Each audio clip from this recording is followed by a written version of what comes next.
Kahit si Senate President Sherwin Gatchalian, nasilip din ng ilang red flags sa panukalang 2027 budget. Bago naman daw sa kanyang pandinig ang usapin ng umano'y Leadership Fund. Yan ang Agenda Weekend Report ni Hannity. Tila sinikreto ni dating DPWH Secretary Manuel Bonoan ang tinatawag niyang Leadership Fund. Baka raw kasi siya lang ang nakakaalam nito, ayon kay Senate President Win Gatchalian. Matapos sabihin ni Bonoan na nagkaroon umano ang mga senador ng hindi bababa sa 500 million peso worth of amendments o insertions sa ilalim ng nasabing pondo. Wala rin daw sa mga kapwa niya mambabatas ang nakakaalam nito, kaya posibleng si Bonoan lang ang may access dito. Sa paliwanag ni Bonoan, lumalabas na may kaugnayan nito sa mga pondong pwedeng i-reallocate habang binubuo pa ng executive branch ang proposed national budget. Pag-iisipan pa raw ng Senado kung kailangang imbisigahan ang pahayag ni Bonoan. Sa kanya pa lang daw kasi nanggagaling ang impormasyon tungkol sa Leadership Fund. Sa kabila nito, tuloy ang pagbusisi ng Senado sa proposed 2027 national budget.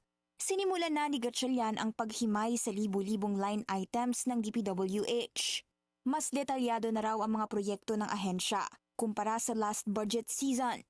Kapag wala raw malinaw na technical description ng isang proyekto, posible itong maging ghost project. May nakikita pa rin silang ilang red flags gaya ng paulit-ulit na mga proyekto, pero hindi na raw kasing dami ng mga nakita sa nakaraang budget.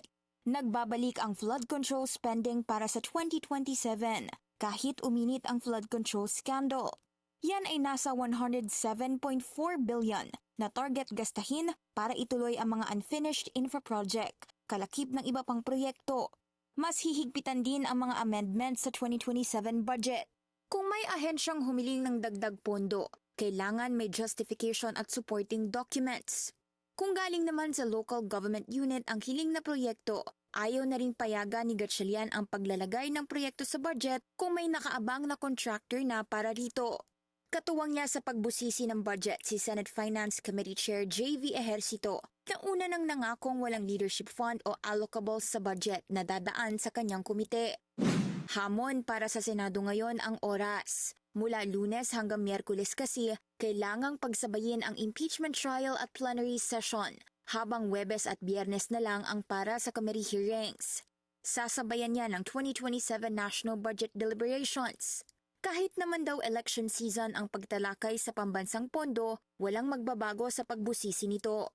Pareho raw ang pamantayan, masusing pag-aaral, transparency at paglalantad sa publiko ng mga budget item. Para sa Agenda Weekend, Hannah Tia, Billionario News Channel.